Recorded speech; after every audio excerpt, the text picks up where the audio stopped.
En business, beaucoup de gens mettent le focus sur le quoi au lieu de mettre le focus sur le comment. Il en résulte qu'il y a des gens qui arrivent à faire des millions et imprimer beaucoup d'argent en vendant des lacets de chaussures, pendant qu'il y en a qui arrivent à toujours pas faire de l'argent en faisant un copier-coller de quelqu'un qui leur donne un business qui fonctionne déjà. La grosse différence, c'est que le numéro 1, il est excellent en marketing et que le deuxième, il pue la merde en marketing. Donc c'est un terme qui est très très peu abordé, qui fait pour autant 100% la différence entre un business qui fonctionne pas et un business qui fait de l'argent facilement. Quand je suis parti aux États-Unis, on commençait à faire de l'achat-revente de boîtes avec des produits et on a fini par vendre des camions entiers. Le produit était exactement le même, seulement le chiffre d'affaires il s'est multiplié par à peu près 20, je pense, quelque chose comme ça, entre 20 et 30 par mois. Et la seule différence, c'était pas le produit, c'était la manière dont on le vendait. Alors dans cette vidéo, j'ai pas envie de donner publiquement toute la stratégie sur YouTube parce que je préfère continuer à imprimer de l'argent pendant que tout le monde va se faire foutre, mais je suis disposé à t'expliquer exactement ce qui constitue une excellente stratégie marketing, pourquoi ça marche et comment tu peux définir la tienne dans un business et faire environ x3 à x4 sur un business sans absolument rien changer à ton produit. Parce que c'est ça qui fait la grosse différence. Les gens ils courent après, ah faudrait que je fasse ça, ah non faudrait que je fasse ça, ah non faudrait que je fasse ça. Peut-être essaye de faire au moins un truc bien, peut-être ça peut essayer de fonctionner de manière intéressante. Et la différence, ça va être le marketing. Alors premièrement, on va se poser la question de ce qui déclenche l'émotion. Ce qui déclenche l'émotion, je reprends ici le principe du cercle d'or de Simon Sinek, qui nous explique en fait la stratégie marketing d'Apple, qui donc s'appelle le cercle d'or. C'est-à-dire que pendant que tout le monde est complètement concentré sur le quoi, Apple, ils vont se concentrer sur le pourquoi. Et en fait, ça va de l'extérieur vers l'intérieur. C'est-à-dire que si tu prends un concurrent à Apple qui va être, je sais pas, Samsung par exemple, ils vont commencer par le quoi, ensuite le comment et à la fin le pourquoi. C'est-à-dire quoi? Qu'est-ce que je vends? Bah, je vends un téléphone qui a des fonctionnalités énormes et qui a énormément de gigas de mémoire et tu peux stocker 1 million de photos, etc. Comment? Bah, parce qu'on le fabrique avec les meilleurs matériaux, etc. Pourquoi? Pour que tu puisses l'utiliser dans ta vie de tous les jours et performer. Okay. Là où Apple, ils font exactement l'inverse. C'est-à-dire, ils commencent par le pourquoi, ils vont vers l'extérieur. Pourquoi? Think different. C'est-à-dire, leur slogan, il ne parle pas du produit. Le slogan, il parle de penser différemment. On s'adresse aux gens qui pensent différemment. Et en fait, en définissant un branding de cette manière-là, et en abordant ton rapport avec le marché de cette manière-là, bah c'est ça qui fait un business qui fonctionne. Et en fait, je parle même d'un business qui part de zéro. Tu n'es pas obligé d'être Apple et de modifier ton branding. Je parle du rapport à la mise au marché.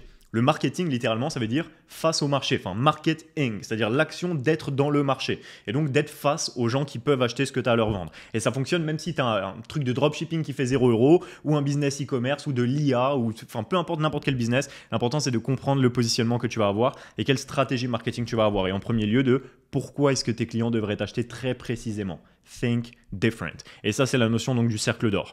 En gros, ici, ça donne ça, c'est-à-dire visuellement, tout ce qui est le quoi, c'est à l'extérieur de l'impact. Tu n'es pas impactant pour quelqu'un si jamais tu es dans le quoi. Ou alors tu vendras toujours quelque chose de très compliqué, mais tu ne seras jamais un marché de 1. Tu ne seras jamais dans un positionnement où tu réponds à une problématique que le gars n'a aucune, face à laquelle le gars n'a aucune autre solution que travailler avec toi. Parce que tu vends quoi? Tu vois, si tu vends une tondeuse, bah des millions de gens vendent des tondeuses. Tu vois, enfin, il y a plein de... Pourquoi je prendrais ta tondeuse? En fait, c'est ça, le pourquoi. Pourquoi je prendrais ta tondeuse? Et en fait, de la même manière, pourquoi est-ce que je prendrais ton ordi? Il y a Toshiba qui font des ordis. Pourquoi je vais prendre Apple et pas Toshiba? Parce que chez Apple, on pense différemment. Et on s'adresse aux gens qui pensent différemment. Donc, tu vois que tu as un sentiment d'appartenance et une émotion qui est générée par ce slogan simplement. Ici, on va voir comment définir ça pour n'importe quel business. Et encore une fois, multiplier tes revenus. À chaque fois que j'ai fait ce travail sur différents business, ça a multiplié les revenus assez rapidement. Donc en fait, l'idée, elle est aussi de la même manière. Comment est-ce que le business, il est vécu par le patron? Parce que là, on parle de toi. On parle de toi, tu as peut-être déjà un business, ou tu n'as peut-être pas encore de business. Mais la question, c'est comment est-ce que toi, tu vis ton truc pour que ça se passe comme étant quelque chose qui te rapporte beaucoup d'argent tout en faisant exactement la même chose. Et en fait, ça va être le levier de la perspective, c'est-à-dire de quelle manière est-ce que tu abordes ta propre vision en tant qu'entrepreneur ou en tant que personne qui cherche à faire de l'argent ou à générer de l'argent du ciel et à devenir libre. La question, par exemple, si on prend ce business-là, on va prendre un business dans le même style. Quoi? Bah, si la réponse à quoi, c'est on vend des boîtes avec des trucs dedans, ça, c'est l'image que ça évoque aux gens. Tu vois, c'est-à-dire, c'est pas quelque chose de sexy, c'est la réalité, mais c'est pas ça que je veux acheter. La question, c'est comment est-ce que tu le bâtis en tant qu'entrepreneur? Bah, si tu es Jeff Bezos et que tu bâtis Amazon, la manière dont tu le bâtis, ça ressemble à ça. C'est-à-dire tu as le cul posé sur une chaise, devant un ordinateur, en train de traiter les mails et en train de galérer comme ça à gérer une boîte de logistique. C'est pas non plus très excitant. Par contre, le pourquoi, l'impact que tu as sur le marché, il peut être aussi bien « je livre des boîtes », ça c'est le quoi, tu vois, ou il peut être je t'offre l'opportunité d'offrir le meilleur Noël à ta famille parce que tu as eu l'idée ce matin, ce soir les cadeaux ils sont sous le sapin. Tu vois, donc en fait, L'idée, elle est là, elle est dans la projection de pourquoi est-ce que précisément ton client il utiliserait ce que tu as à lui vendre. Et en fait, en mettant ça au cœur de ta stratégie, plutôt que le quoi, plutôt que le comment, plutôt que les features, plutôt que avec nous tu vas apprendre à faire de la pub sur Facebook ou avec nous on va mettre de l'IA dans ton business. La question c'est le pourquoi, c'est quoi la profondeur de vision que tu peux amener à ton client. Okay, et en faisant ça, tu rends le business beaucoup plus sexy et beaucoup plus défini. Donc ici, je te fais très rapidement un schéma dans lequel je ne vais pas traverser. Vous me direz si vous voulez que je rentre plus en précision dans les biais psychologiques, l'interaction avec la psychologie et l'inconscient de l'être humain qui fait passer quelqu'un de l'état de rationnel à l'émotion, à la volonté d'acheter et au passage à l'action. Mais en gros, tu as ce petit schéma qui permet de comprendre que tu veux faire transiter l'état émotionnel de ton client c'est le même produit. Quoi? La réponse, c'est une boîte. Tu vois, sur Amazon, quoi? Une boîte. Mais c'est nul, on vend quoi chez Amazon? Des boîtes. C'est la vérité. Est-ce que pour autant tu vas vendre comme ça? Non. Et de la même manière, permettre que les cadeaux soient sous le sapin le soir même quand tu as eu l'idée le matin, c'est aussi la vérité. Mais juste en reframant, c'est-à-dire en modifiant l'angle de ta propre perspective, tu permets de modifier ton propre discours et donc le rapport qu'a ton client face à ton offre.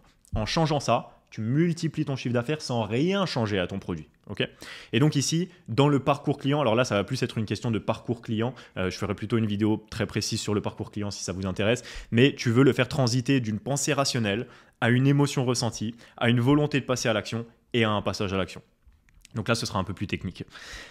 Ici, la question, elle est la suivante. Il y a plusieurs manières de faire du business. Soit tu fais ce que font beaucoup de gens, c'est ils regardent ce qui existe. C'est-à-dire, ils prennent des moules en béton et ils essayent de rentrer leur corps, tu vois, ils essayent de compresser leur corps pour rentrer dans des moules en béton au lieu de se fabriquer un marché sur mesure.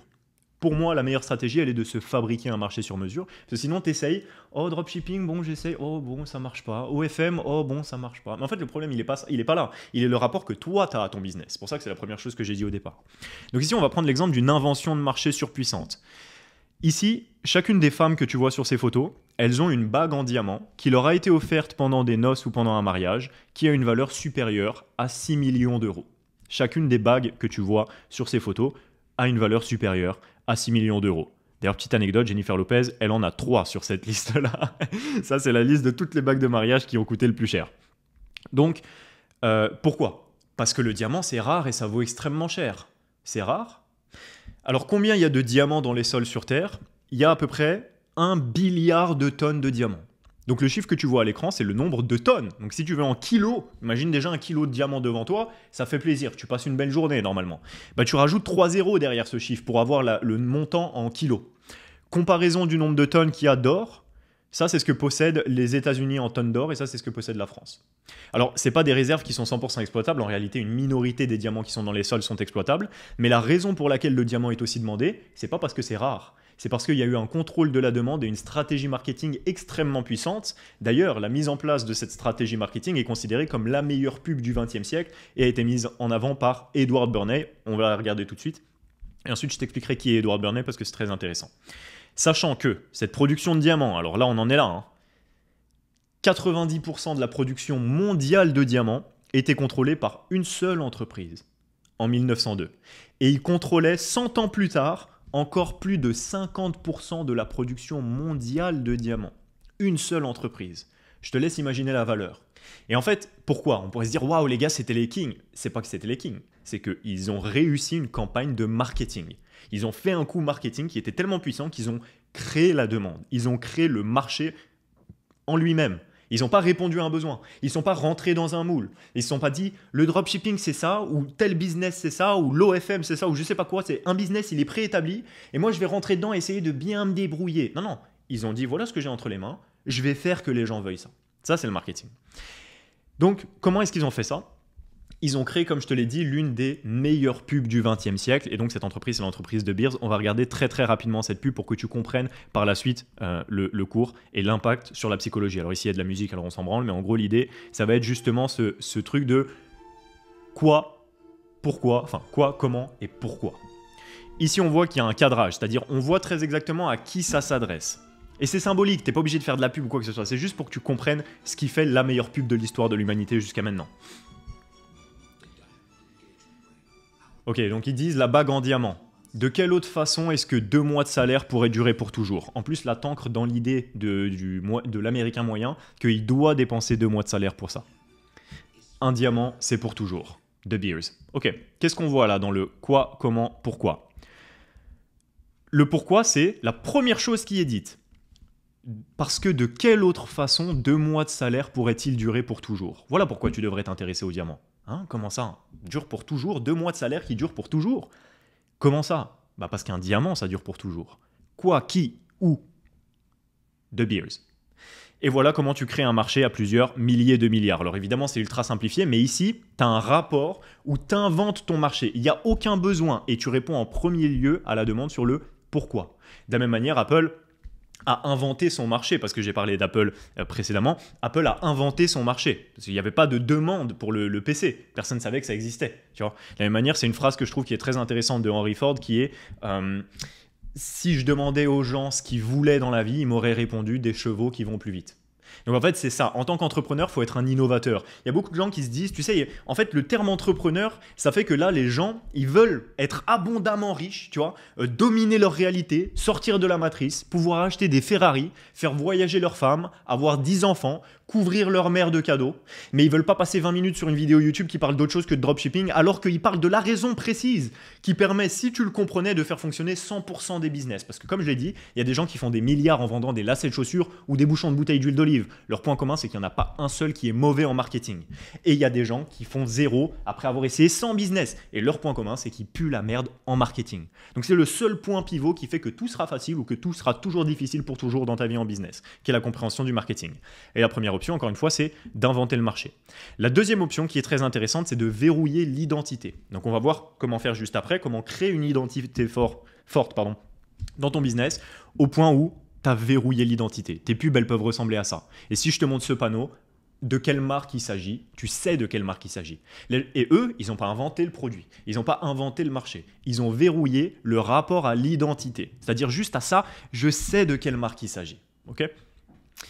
Donc, comment est-ce qu'on fait ça? Ici, il y a le positionnement de parcours. Alors ça, j'en ai déjà parlé. Il y a 2 types de positionnement en marketing. Il y a le positionnement de parcours et le positionnement de tribu. En tout cas, 2 types de positionnement que j'ai identifiés. Le positionnement de parcours, il est si je marche dans la rue, est-ce que je vais croiser ton magasin? Aujourd'hui, maintenant, c'est devenu facile. Parce que les gens, ils ne marchent plus dans la rue, ils marchent sur Internet. Donc, tu as simplement à anticiper où est mon client, où est la personne à qui je cherche à vendre quelque chose. Là, simplement à passer du stade d'idée. N'importe quel business, tu le rentres dans ce système-là et à la fin, tu en ressors avec un business qui vend. Tu vois. À la base, tu avais une idée, là, tu ressors avec un business qui vend. Donc, l'idée, c'est positionnement de parcours. Où est-ce qu'il est, mon client? Est-ce qu'il est sur Facebook? Est-ce qu'il est sur YouTube? Est-ce qu'il est sur LinkedIn? Est-ce qu'il est dans la rue? S'il est dans la rue, c'est peut-être plus intelligent pour toi, mais la majorité des gens sont sur Internet plus que dans la rue. Donc, c'est plus intéressant de savoir comment se positionner sur Internet. Des fois, les deux sont intelligents, mais bref. Positionnement de parcours, maintenant c'est facile. Tu n'as plus besoin d'être sur les Champs-Élysées. Parce que peut-être que YouTube, c'est ton Champs-Élysées. Peut-être que Facebook, c'est ton Champs-Élysées. Si tu vises que les quarantenaires qui font de l'achat-revente, bah, tu sais où les trouver. Si tu ne sais pas où les trouver, c'est que ce n'est pas un marché dans lequel tu devrais t'attaquer parce que tu ne le comprends pas. Idéalement, tu vises un marché dans lequel tu sais exactement quelle est la douleur des gens parce que ça te permettra de savoir où ils se trouvent, qu'est-ce qu'ils tapent sur Internet et comment tu peux te mettre devant eux. À partir de là, le positionnement de parcours, il est facile. Le deuxième point, c'est le positionnement de tribu, c'est-à-dire comment est-ce que je fais pour que ces gens-là, ils se disent « ça, c'est moi, je veux ça, c'est moi ce truc-là ». Alors pour moi, il y a plusieurs stratégies, mais moi j'aime les identités fortes et puissantes parce que ça me correspond encore une fois, qu'il faut que ça corresponde avec l'essence de qui tu es pour te permettre de transmettre les émotions aux personnes qui sont similaires à toi. Donc l'identité d'émotion, pour moi ça c'est ce qui va te permettre de verrouiller ça chez ton client et d'avoir le positionnement comme j'avais pris précédemment avec McDo. On monte ton truc, on sait qui t'es, on sait ce que tu veux que je ressente. Le but du panneau c'est évidemment de te donner faim pendant que tu es sur l'autoroute. Ici la question elle est la suivante. Qu'est-ce que tu ressentirais si en sortant de chez toi, là, ou en allant dehors, demain matin, imagine, tu dors, tu vas te coucher ce soir, tac, tu dors tranquillement. Tu te rappelles de ce que tu as vécu aujourd'hui, tu te dis, putain, Belize, il est beau quand même, tu vois. Et après, bon, normal, tu te couches comme ça, classique. Et tu te réveilles le lendemain matin, tu descends de chez toi pour monter dans ta voiture, pour aller faire ce que tu avais prévu, aller au sport ou aller te balader, etc. Et la vue intérieure de ta voiture, c'est ça. C'est-à-dire, tes 2 mains, elles sont sur le volant, le rétro extérieur blanc, la config, elle a l'air de faire mal à la tête.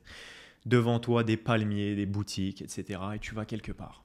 Et tu pourrais me dire, alors certaines personnes vont faire les... Oh non, moi, ça ne me fait rien du tout. Il y a peu de chance. Dans un monde dans lequel la conquête est aussi importante pour les hommes, il y a peu de chances que ça ne te fasse rien. Pourquoi? Parce que ce n'est pas seulement à propos de la voiture. C'est qu'est-ce que ça implique dans ton style de vie que tu es ça. Ce n'est pas la voiture, là. Ce n'est pas le quoi. C'est qu'est-ce qui se passerait. À quel point ton univers tout entier, il est différent si tu es le genre de personne qui a accès à ça. Et ça, c'est le produit d'une entreprise. C'est le produit ou le service d'une entreprise qui a accolé un marketing, un branding à sa marque. Okay, et tu sais que simplement en voyant leur produit, tu as une sensation, tu as une émotion. C'est l'exemple d'un branding réussi. Alors ici, qu'est-ce qui va constituer un branding? Là, pareil, il y a deux manières de provoquer de l'émotion, enfin plutôt de constituer ton branding. La première, c'est l'identité d'émotion. En gros, quels sont les 4 mots qui te sont évoqués ici? Alors, on va regarder. Ici, déjà, donc le branding, il y a la base de Ferrari, ça va être la couleur rouge et ça va être le logo. C'est deux éléments visuels très forts. Sans parler même du véhicule. Hein. Là, on parle juste de la surface. Sans même voir le produit, ça existe, le logo et la couleur. Là, on a évidemment une notion de puissance. Le cheval cabré, c'est l'explosion de puissance, l'explosion vers le haut, c'est vertical, il y a de l'énergie, etc. La prestance, le charisme, la richesse financière, l'élégance, le fait que ce soit distingué. Je peux faire une suite de mots, il y a un champ lexical qui va avec la notion de Ferrari. C'est plus juste un mot, c'est une notion.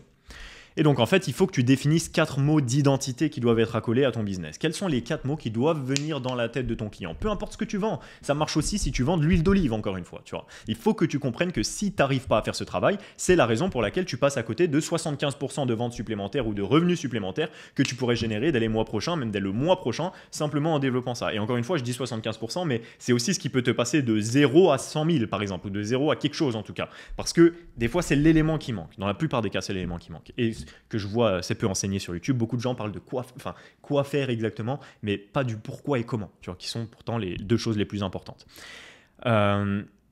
Donc, deuxième point, le logo. Le but du logo, c'est qu'il évoque une sensation. C'est pas obligatoire. Moi, je pense qu'il ne faut pas passer 1000 ans sur les logos. Je pense que tu peux aller sur Canva et le faire en 15 minutes. Mais je pense que si tu devais avoir un logo réfléchi, il faudrait pas qu'il soit juste le plus joli possible, mais il faudrait qu'il évoque une émotion, qu'il évoque une sensation. Soit par le champ lexical. De la même manière, pose-toi la question du champ lexical. Est-ce que ton logo, il est pointu ou est-ce qu'il est arrondi? Bon, est-ce que tu veux que ton client, il ait la notion d'arrondi ou est-ce que tu veux qu'il ait la notion de pointu quand il voit ton branding? Il faut que ça évoque une sensation.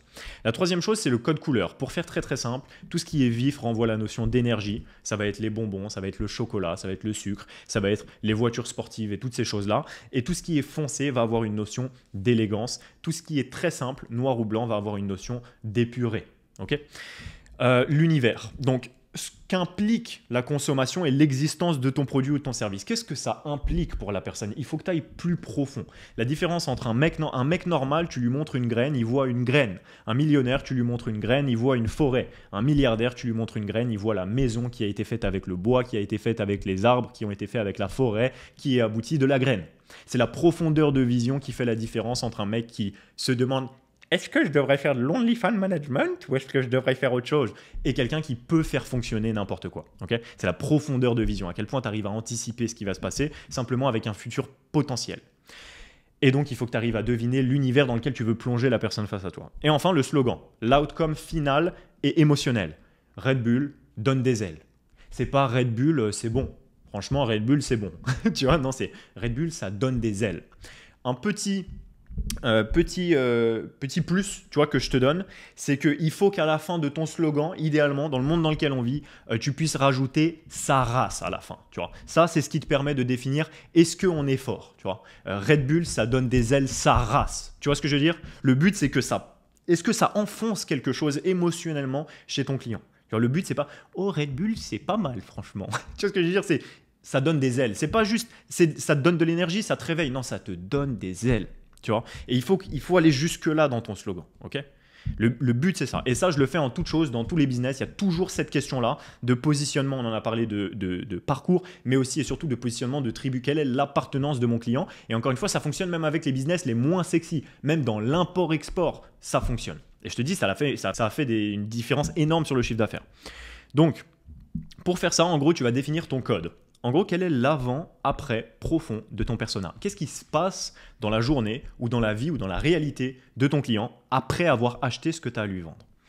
Deuxièmement, quel est le sentiment d'appartenance? À qui il appartient? Désormais, il doit être quelqu'un d'autre. Quand tu achètes une Rolex, tu deviens quelqu'un d'autre. Tu deviens membre du club en quelque sorte. Quand tu achètes une Ferrari, tu deviens membre du club, etc., etc. Alors là, je prends des exemples de positionnement de luxe, mais ça fonctionne aussi sur des positionnements low cost en quelque sorte. C'est-à-dire, les gens, tu sais, c'est grave la mode maintenant de faire genre, moi je suis multimillionnaire, mais regarde comme je suis humble, je m'habille seulement en Zara, etc. En fait, les gens qui font semblant de s'en foutre des vêtements, ils s'en foutent pas du tout des vêtements. Ils ont un style qui est celui de faire semblant que tu t'en fous des vêtements. Parce que si tu t'en foutais des vêtements, ça voudrait dire que tu t'habillerais de manière complètement aléatoire et donc que mathématiquement, des fois tu serais en costard, des fois tu serais habillé en gothique, des fois tu serais habillé autrement. Tu remarques que 100% des gens qui veulent s'habiller ultra simplement, c'est des gens qui de près ou de loin sont fans de la Silicon Valley, de Steve Jobs, de Mark Zuckerberg, etc. Putain, c'est marrant, comme par hasard, tu t'habilles comme tes idoles de manière simple. Donc tu fais croire que tu as une personnalité unique à part de mec pas du tout superficiel. En réalité, tu es tout autant superficiel. Tu l'es juste différemment. Et ton branding, il est « moi, je suis super simple ». T'es pas super simple. C'est tout autant recherché que quelqu'un qui s'habillerait en costume. Juste, tu prends un angle différent parce que tu veux donner une notion d'appartenance différente. Et de la même façon, Zara, ça fonctionne aussi de cette manière. C'est-à-dire, c'est pas parce que c'est simple et que c'est accessible qu'il n'y a pas de notion d'appartenance. Tu vois, il y a cette notion d'appartenance même chez Zara. Quels sont les codes les plus vendeurs? Alors, je parle à l'échelle globale. Je ne dis pas que c'est le plus facile à reproduire. Je dis juste le plus vendeur. Pour moi, la première chose, c'est la fierté. Quand tu as une Ferrari, tu es fier d'en avoir une. Quand tu as quelque chose qui te rend fier, je suis fier de consommer ça. Je suis fier d'appartenir à la famille de tel produit. La deuxième chose, c'est la honte et le vice. Donc, c'est l'inverse, l'extrême inverse. Qu'est-ce que tu fais en cachette dans les chiottes? En gros, Pornhub, OnlyFans, tous les trucs comme ça. Parce que c'est difficile d'arrêter un vice, tu vois, ça te hook comme la cigarette, tu vois. Troisièmement, c'est l'outil, les outils indispensables, les plateformes, tu vois, qu'est-ce qui est la sous-couche qui fait que c'est obligé pour toi de l'utiliser, Google, etc. Je vois même pas que j'utilise le produit, j'ai créé un outil. C'est pas le plus facile et souvent c'est ce que les gens pensent qui est faire du business. Il faut que je crée un outil, il faut que j'invente un truc. C'est le plus dur à faire, c'est évidemment le plus rémunérateur quand ça fonctionne très très bien, mais la raison pour laquelle ça l'est, c'est parce que c'est très très très très rare de faire fonctionner quelque chose comme ça. Tu es plus proche de De Vinci que d'un hustler ou d'un mec qui invente des business comme ça, tu es vraiment en général un très très bon créateur.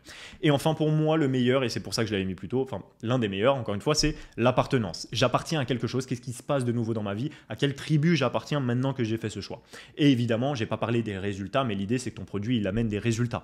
Parce qu'il y a beaucoup cette notion en France ou même dans la vie en général, c'est que si je t'ai closé, c'est pas bon en fait, tu vois, c'est pas bien. Mais en fait, le but, l'idée, c'est d'avoir toutes les raisons de convertir ton client, de faire qu'il achète et en même temps de lui délivrer la prestation la plus exceptionnelle qui soit. Parce que c'est ça qui te met dans une position où tu peux sélectionner tes clients et où tu peux rajouter de la friction, ce qui te permet au final de vendre beaucoup plus et de faire beaucoup plus d'argent. Je vais t'expliquer comment faire exactement maintenant. La deuxième chose, après avoir défini ton branding d'émotion ou ton identité d'émotion, c'est ton identité d'accès. Donc ici, j'ai pris l'exemple, par exemple, justement de Rolex. Rolex, tu vas là-bas, ils te disent bon, on vend des montres à 20 000, mais pas aujourd'hui, et pas à toi, peut-être dans 3 ans, tu vois, peut-être dans 3 ans. Alors au début, tu dis, comment ça dans 3 ans? Si, peut-être repasser dans 3 ans. On est payés tous, on est 8, tu vois, on est tous payés toute la journée, mais on va rien vendre, on va faire 0 € de chiffre d'affaires aujourd'hui. Et quand ils t'en vendent une, bah, ils t'attendent comme ça, là. Bravo, félicitations, tu vois, on dirait que tu as passé le bac.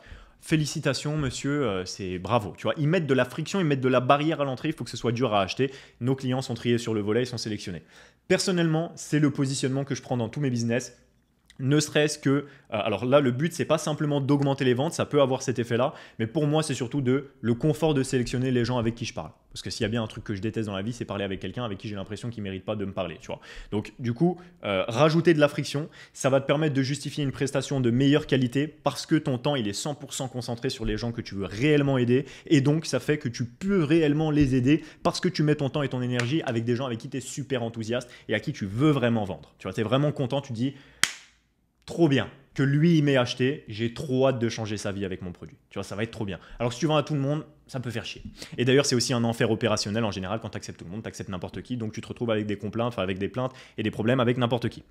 Donc l'autre modèle, c'est le modèle de Zara. Mais ils ont aussi une contrainte qui est le temps. C'est pas parce que tu es disponible pour tout le monde que tu es ouvert en tout temps et à la merci, à la disponibilité, à la disposition plutôt des gens. C'est pas parce que tu es disponible que tu es à la disposition.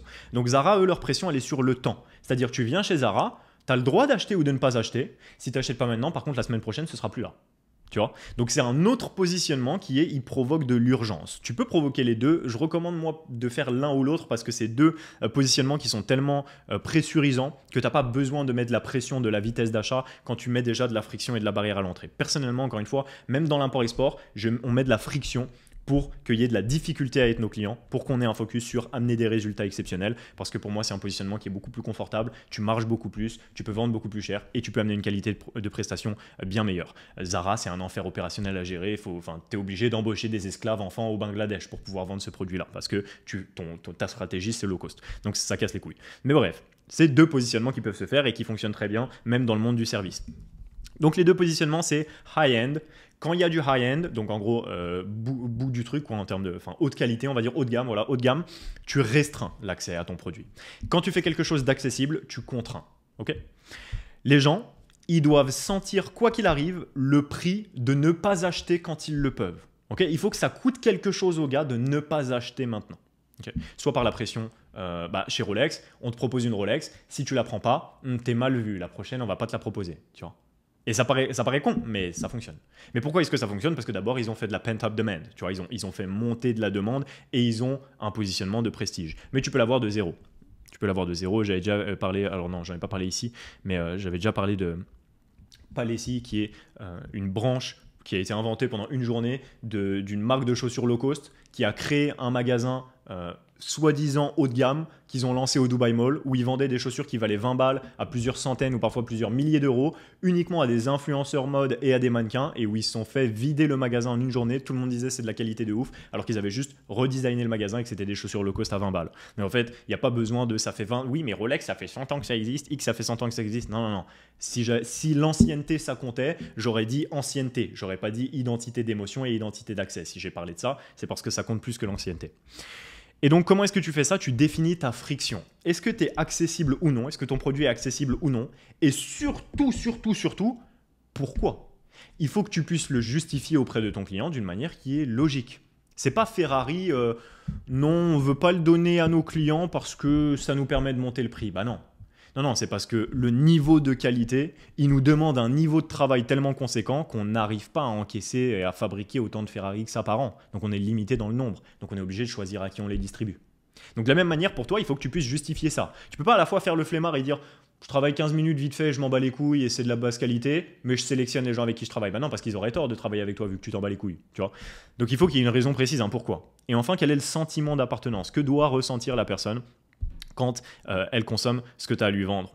Et maintenant, ensuite, ça va se manifester donc dans ta manière de promouvoir. Ici, encore une fois, la manière de promouvoir, ça va être un angle qui peut amener une identité d'émotion ou d'accès, que ce soit à travers de la vidéo, ou que ce soit à travers des pubs, enfin même de l'emailing, ou à travers, peu importe la manière dont tu fais ton acquisition client, mais ici, la question, c'était que doit ressentir quelqu'un face à ce que tu as à lui vendre. Voilà.